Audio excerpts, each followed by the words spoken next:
있지만 1절과 2절만 읽도록 하겠습니다. 히브리서 6장 1절과 2절입니다.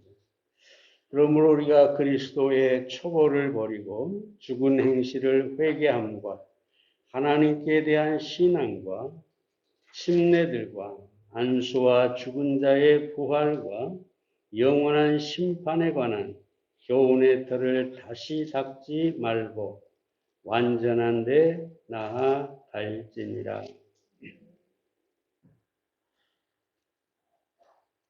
오늘 본문 6장 1절부터 8절 가운데 성경에서 해석하기 난해한 어려운 그런 구절이 있죠.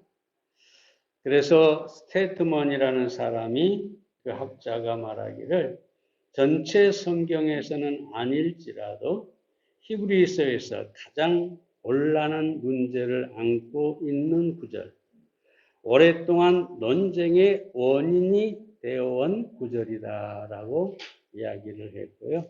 아인슬러라는 사람은 이것은 전체 성경 가운데 가장 어려운 장 중에 하나로 알려져 있다. 그것은 그 적들보다는 그 친구들의 손에서 더 해석상의 어려움을 겪어왔다. 이렇게 얘기를 하고 있습니다. 오늘 본문 말씀 가운데서는 그만큼 해석하기가 어려운 말씀이 있다라고 봅니다만, 그러나 사실은 어려운 해석이 아닙니다. 성경이 성경을 푼다, 성경이 성경을 해석한다 라는 관점에서 보면 어려움이 전혀 없는 그런 본문이다라고 말할 수가 있겠습니다. 그럼 오늘 이 말씀 가운데 크게 두 가지, 그리고 그 안에서 세 분에서 살펴보도록 하겠습니다. 첫째로 우리는 초보를 뛰어넘는 신앙으로 온전한 데 나아가야 한다. 1절부터 3절에 있는 말씀을 다시 자세히 읽어보면, 그러므로 우리가 그리스도의 초보를 버리고 죽은 행실을 회개함과 하나님께 대한 신앙과 침례들과 안수와 죽은 자의 부활과 영원한 심판에 관한 교훈의 틀을 다시 닦지 말고 완전한 데 나아갈지니라. 하나님께서 허락하시면 우리가 이것을 하리라. 신앙의 초보, 말씀의 초보를 버리고 우리가 온전한 데 나아가야 한다. 그러면서 오늘 이 본문에서 그 신앙의 초보들에 대해서 몇 가지 말씀을 하고 있습니다. 이 본문에 보면 6가지를 2가지씩 묶어서 말하고 있는 교리인데요. 하나씩 살펴보도록 하겠습니다. 먼저 죽은 행실을 회개함과 하나님께 대한 믿음이라고 합니다. 여기서 죽은 행실을 회개한다라는 말씀은 우리가 구원받기 전에 죽어 있었고 또 죽은 자로서 살던 죄의 행위들을 말하는 것이죠. 에베소서 2장 1절 말씀에 보면 허물과 죄로 죽었던 우리라고 말씀하고 있고 2절에 보면 우리가 이 세상 풍속을 쫓고 공중 권세 잡은 자, 곧 마귀를 따랐다. 근데 육체의 욕심대로 우리가 살아왔다라고 얘기합니다. 그래서 여기서 죽은 자로 살던 것은 뭐냐? 우리가 영이 죽은 채로 우리의 육체의 욕심을 따라 세상적인 삶을 살았던 것, 죄 가운데 있었던 것, 그것을 말하는데 바로 그 거기에서 우리가 회개해야 한다는 것이죠. 여러분, 회개는 구원에 있어서 첫 번째로 선행되어야 할 것입니다. 이 회개한다라는 말은 돌아선다는 말인데, 보세요. 우리가 하나님을 떠나서 세상을 살아가다가 거기서 돌아와야만 하나님을 만날 수 있고 우리가 믿음을 가질 수가 있는 것이죠. 그래서 어떤 사람들은 회개한다 그러면서 하나씩 하나씩 자기가 지은 모든 죄를 다 생각해서 회개하고 또 회개하고, 심지어 그 전에 말씀드렸지만 어떤 사람은 생각나는 모든 죄를 종이에다 써가지고 그걸 회개한다고 불에 태우는 사람도 있어요. 회개는 그게 아니에요. 회개는 구체적으로 우리의 죄 하나하나를 다 하나님께 회개하는 게 아니에요. 그럼 우리는 죽었다 깨도 회개할 수가 없어요. 왜? 생각나지 않는 죄가 얼마나 많을까요? 우리가 아주 어린 아이 때 지은 죄가 얼마나 많이 있을까요? 근데 어떻게 다 기억하고 어떻게 다 회개를 합니까? 그래서 회개란 세상을 향하여 또는 죄를 향하여 가다가 거기서 하나님께로 돌아서는 것. 이게 바로 회개입니다. 우리가 죽은 행실을 따라 살다가 거기에서 돌아서는 것이 회개라고 할 수 있고, 이 회개가 구원에 있어서 첫 번째 요건이기 때문에 예수님께서 가장 먼저 공생애를 시작하면서 말씀하신 것이 마태복음 3장 2절에 보면 회개하라. 회개하라. 사도들이 성령을 받은 후에 가장 먼저 설교하면서 무슨 메시지를 전하느냐? 사도행전 2장 38절에 보면 너희가 회개하여라고 합니다. 회개. 하나님을 떠났다가 하나님께 돌아서는 이 회개가 있어야 구원을 얻을 수가 있게 되는 것입니다. 뿐만 아니라 또 뭐라고 하냐면 하나님을 향한 믿음이라고 하죠. 이 말씀은 단순히 하나님이 계신다 이걸 믿는 것이 아니라 하나님의 존재를 믿는 것이 아니라, 왜? 마귀도 사단도 귀신도 하나님의 존재를 믿고 뜬다고 합니다. 그들도 믿어요. 하나님이 계신 것을. 여기서 말하는 믿음은 뭐냐? 예수 그리스도를 믿는 것을 말합니다. 다시 말해서 우리의 죄를 위해 죽으시고 장사했다가 부활한 바로 예수 그리스도를 믿는 믿음이 우리를 구원하는 것입니다. 그래서 회개와 믿음, 이 두 가지는 쌍둥이 교리라고 하고 동전의 양면과 같다고 합니다. 회개가 없이는 믿을 수 없고 믿음이 없으면 회개하지 않았다는 것이죠. 동전 양면이 있는데 그걸 가운데로 딱 갈라보세요. 그리고 그걸 가지고 와서 뭘 산다고 해보세요. 그것은 돈이 아니죠. 그것으로 아무것도 할 수가 없어요. 그러므로 구원을 얻으려면 회개와 믿음이 있어야 하는 것입니다. 다음으로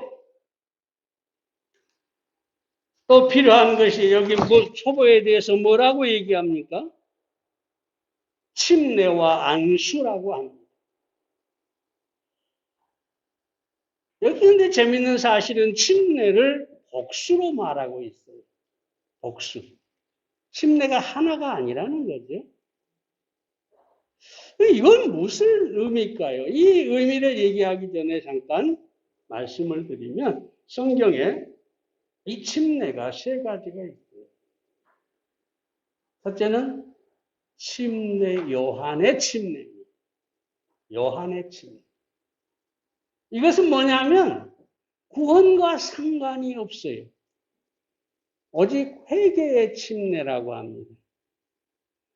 유대인들이 하나님을 떠나서 우상을 숭배하고 타락하고 외식하는 그런 모습을 보면서 침례 요한이 나타나서 회개하라 라고 했는데 이것은 그 유대인들의 죄에서 회개하는 회개일 뿐입니다. 그래서 침례 요한이 말하는 회개를 듣고 요단강에서 침례를 받았다고 해서 저들이 구원받은 것은 아닌 것이죠. 두 번째 침례는 예수님의 침례입니다. 예수님이 침례를 받으셨어요. 이 침례는 마찬가지로 구원받기 위해 받은 침례가 구원의 침례가 아니죠. 이 침례는 모형적이고 애언적인 것입니다. 다시 말해서 예수님께서 침례를 받은 것은 뭐냐 하면 내가 죽고 장사되고 부활할 것이다. 이 모형이죠. 그리고 그것을 애언하는 거죠.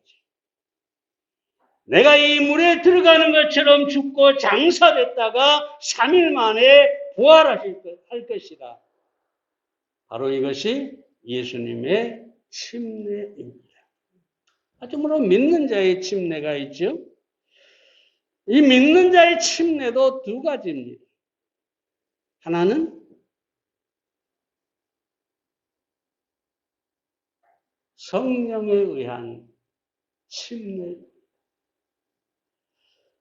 고린도전서 12장 13절에 보면 우리가 유대인이나 헬라인이나 종이나 자유자나 다 한 성령으로 침례를 받아 한 몸이 되었고, 그러니까 모든 구원받은 사람들은 예수님을 믿는 순간에 성령으로 침례를 받는데, 성령으로 침례를 받아서 우리는 그리스도의 몸이 되었다.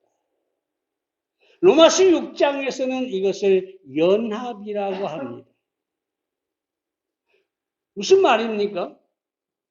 내가 예수님을 영접하는 순간에 예수님은 내 안에 계시고 나는 예수님 안에 있습니다. 그럼 이게 무슨 얘기입니까? 연합이 됐다는 것은 하나가 됐다는 거예요. 예를 들어서 이 책 속에다가 내가 주보를 넣고 성경의 찬송에다 주보를 넣고 이것을 서울로 붙이든 미국으로 붙이든 어디로 붙이든 이 찬송가가 가는 곳에 누가 함께 갑니까? 주보가 함께 가요. 둘은 연합되어 있으니까.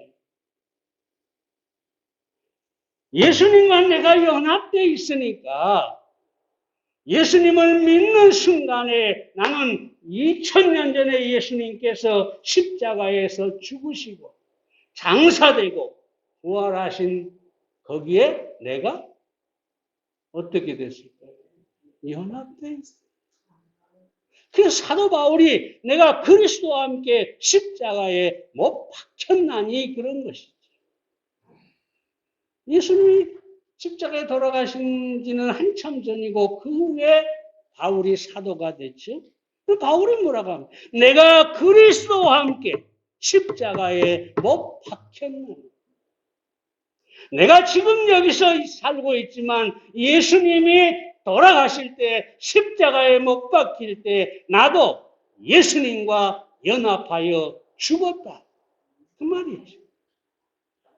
그래서 우리는 성령으로 영적으로 예수님과 함께 죽고 장사되고 부활하는 영적 침례를 성령의 침례를 받았다는 것이죠. 또 하나가 있는데 그것은 뭡니까? 물침내라는 거죠.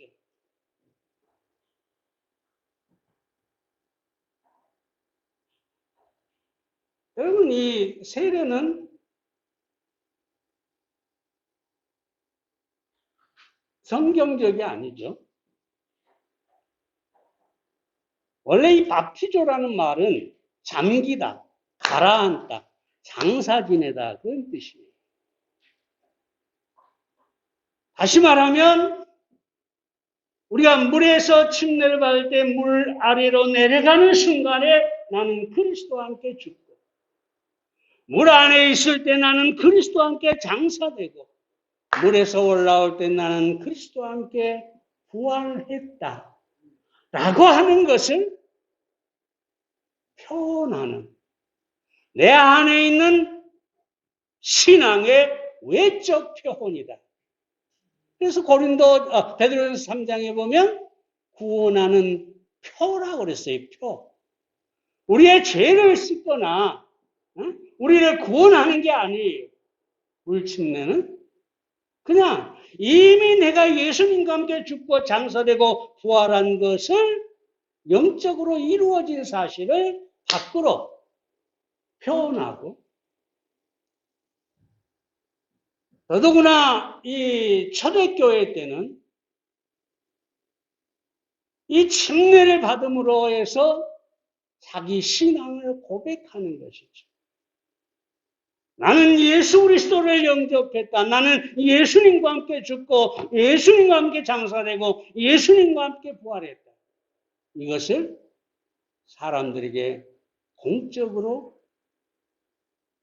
드러내는 신앙의 표현입니다. 다시 말씀드립니다. 침례는 결코 구원이 아닙니다. 우리의 죄를 씻어주는 것도 아닙니다. 우리를 구원하는 표로 우리가 받는다는 사실을 기억하시기를 바랍니다. 뿐만 아니라 또 하나 여기 뭐가 있습니까? 안수라고 하는 게 있죠. 그리고 안수와 심판에 대해서 침례와 안수였죠. 안수에 대해서 얘기하는데 길게 얘기하지 않겠습니다. 오늘날 이 안수가 너무나 잘못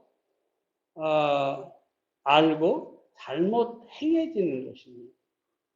여러 가지 그저 어떤 사람 병 낫는 것을 위해서 손을 얹는 이 손을 얹는다는 것이죠. 안수는 구약에서 대제사장이 염소의 머리에 안수하는 것, 그 안수를 말하죠.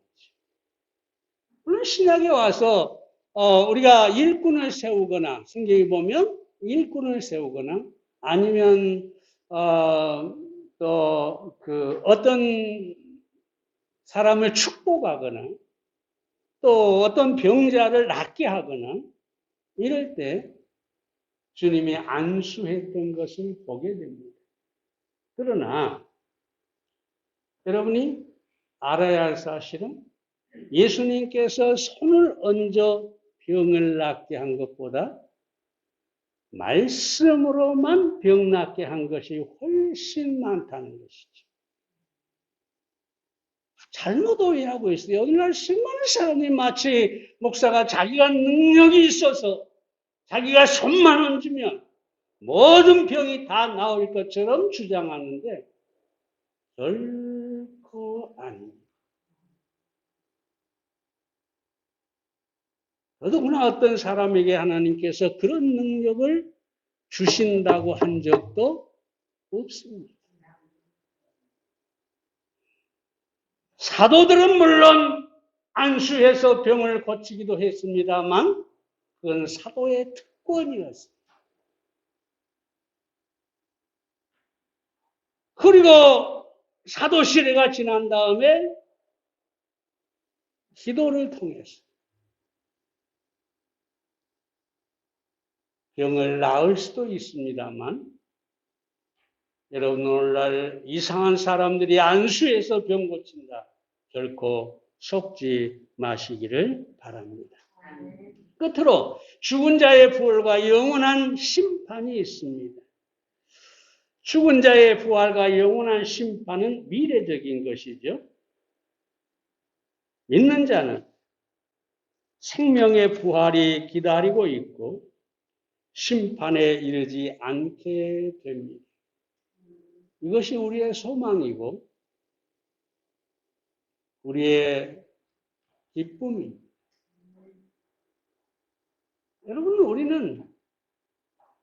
우리 믿는 사람은 가만히 있어도 우리 주님이 재림하시면 영광의 몸으로 부활하게 될 것입니다. 이건 하나님의 약속이기 때문에 결코 사라질 수 없는 우리의 소망입니다. 그리고 심판은 믿는 사람들은 늘 말씀드리지만 심판에 이르지 않게 됩니다. 왜냐하면 예수님께서 이미 십자가에서 우리의 모든 죄에 대해서 심판을 받아 버리셨기 때문입니다. 더더욱 우리는 이미 믿음으로 영생을 얻었고 천국에 앉아 있는 사람입니다. 그냥 가볍게 얘기하자면 이렇습니다. 우리는 영생을 이미 얻었는데 이 영생은 영원히 사는 하나님의 생명을 말하는데 이걸 이미 얻었어요. 근데 하나님께서 어느 날 좀 무슨 뭘 잘못한다, 무슨 죄를 지었다, 이랬다고 해서 하나님이 그 생명을 다시 뺐으면 이게 영생일까요, 아닐까요? 영생은 영원히 보장되는 하나님의 생명입니다. 그것을 우리가 이미 얻었습니다. 요한복음 10장 28절에 있는 말씀이죠. 뿐만 아니라 심판에 이르지 않는다고 합니다. 요한복음 5장 24절에 보면 심판에 이르지 않아요. 왜냐하면 믿는 사람은 이미 의인이 되어버렸기 때문입니다. 왜 심판을 합니까? 왜 심판을 합니까? 죄 때문에 심판하는 거죠. 그렇죠? 죄가 없는데 심판할 법은 이 세상에도 없고 하나님께도 없습니다. 죄가 있어야 심판하는데 우리 믿는 사람은 이미 죄 사함을 받았을 뿐만 아니라 하나님 앞에 의롭다함을 얻어버렸어요. 늘 설명드렸지만 의인이라는 말은, 의롭다는 말은 한 번도 죄를 짓지 않았다라고 인정해 주는 거예요. 응? 누가 그렇게 했습니까? 하나님이 하셨어요. 로마서 8장이 뭐라고 합니까? 누가 우리를 송사하리요? 누가 우리를 고소하리요? 의롭다 하시는 이는 누구라고요? 하나님이십니다. 하나님이 의롭다 했는데 누가 감히 우리를 고소하겠느냐? 그런 사랑 여러분. 구원받고 믿는 사람은 결코 심판에 이르지 않습니다. 심판의 자리에 아예 서지도 않습니다. 이것이 은혜지. 나 같은 죄인이 심판에 이르지 않는다는 것. 얼마나 놀라운 일입니까? 그러나 믿지 않는 자들은 이 심판의 부활, 생명의 부활이 아니라 심판의 부활을 만나게 될 것입니다. 계시록 20장 11절부터 15절에 있는 말씀에 보면 모든 죄가 낱낱이 드러나고 하나님께서, 우리 주님께서 심판하셔서 영원한 불못에 던지게 될 것입니다. 토마스 칼라일이 결코 심판의 날을 잊지 마라.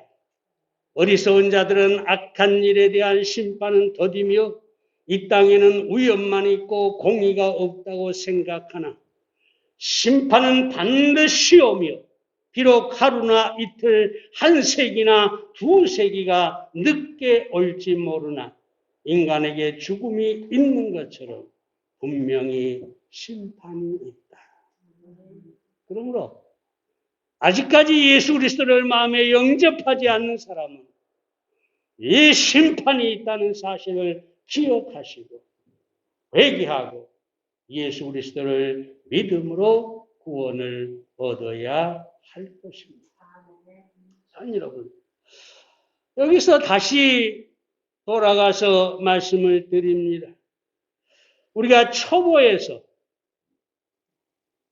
초보를 버리고 완전한 데 나아가라 그랬는데 이 버리고라는 말은 다시 말씀드리면 지금까지 말씀드린 것이 신앙의 초보라는 겁니다.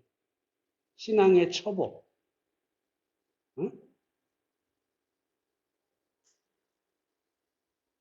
회개와 믿음, 침례와 안수, 부활과 심판. 이런 것들은 신앙의 초보다. 기초적인 것이다. 이것을 버리고라고 우리나라 말에 번역되어 있는데 오해하지 마시기 바랍니다. 원어적으로는 남겨두다라는 뜻입니다. 그러니까 이 초보를 아예 버리고 무시해버리라는 게 아니라 우리가 이 초보를 여기에 두고 그리고 완전한 데 나아가야 한다. 여러분, 우리는 신앙의 초보를 견고하게 해야 합니다.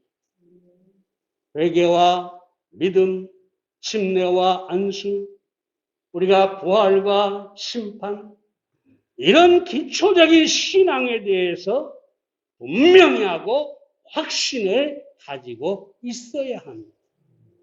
그리고 그것을 여기 기초로 남겨두고 거기에서 계속해서 우리가 신앙이 성장해야 되고 그리고 완전함에 나아가야 한다는 것입니다. 예를 들어 이렇게 얘기해 보겠습니다. 이스라엘 백성들이 출애굽을 했어요. 그렇죠? 그리고 광야에서 살았어요. 그런데 40년 동안 이스라엘 백성들은 광야에서 살았는데 물론 거기에서도 하나님을 경험하고 많은 것들을 저들이 보고 알았지만 가나안과는 또 다른 것이죠. 가나안은 젖과 꿀이 흐르는 풍성한 축복이 있는 곳입니다. 우리가 만약에 신앙적으로 이런 초보적인 것에만 머물러 있으면 우리의 신앙생활은 마치 광야와 같은 것입니다. 구원은 받기는 받았는데 젖과 꿀이 흐르는 그런 풍성한 은혜를 누릴 수가 없다는 것이죠. 그래서 우리가 성숙해가고 완전해 갈 때 비로소 우리는 하나님의 모든 풍성함을 영적 가나안에서 젖과 꿀이 흐르는 그런 맛을 보게 되고 살게 된다는 것입니다. 그래서 에베소서 1장 18절에 보면 너희 마음 눈을 밝히사 그의 부르심의 소망이 무엇이며 성도 안에서 그 기업의 영광의 풍성이 무엇이며 그의 힘의 강력으로 역사하심을 따라 믿는 우리에게 베푸신 능력의 지극히 크심이 어떠한 것을 너희로 알게 하시기를 구하노라. 바울이 기도하는 것은 무엇입니까? 구원받은 이 에베소 교회 성도들을 향해서 기업의 영광의 풍성, 힘의 강력으로 역사하는 하나님의 능력. 이런 것들을 누리라는 것이죠. 빌립보서 1장 9절에서도 기도하노라 너희 사랑을 지식과 모든 총명으로 점점 더 풍성하게 하사라고 합니다. 하나님의 사랑, 하나님에 대한 지식, 하나님의 모든 풍성함, 그것을 우리가 누리려면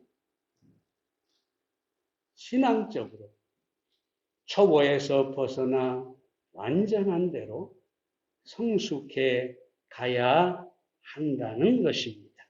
그럼 우리는 초보에서 성숙함으로 완전함으로 나가는 그리스도인이 되어야 하겠습니다. 살아계신 아버지 하나님, 크신 은혜 감사합니다. 오늘 히브리서 6장을 통해서 회개와 믿음, 침례와 안수, 그리고 부활과 심판에 관하여 짧게 살펴보았습니다. 우리에게 이미 이러한 것들이 이루어진 것을 감사합니다. 우리에게 신앙의 초보가 확실한 것을 감사합니다. 이 신앙의 초보에서조차 흔들리는 일이 없게 해 주시옵소서.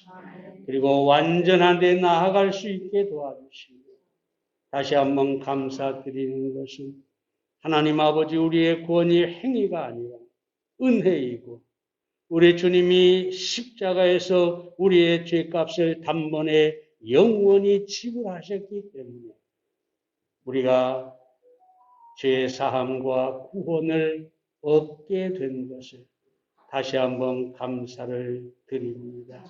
주님 앞에 감사드리고 예수님의 이름으로 기도했사옵나이다.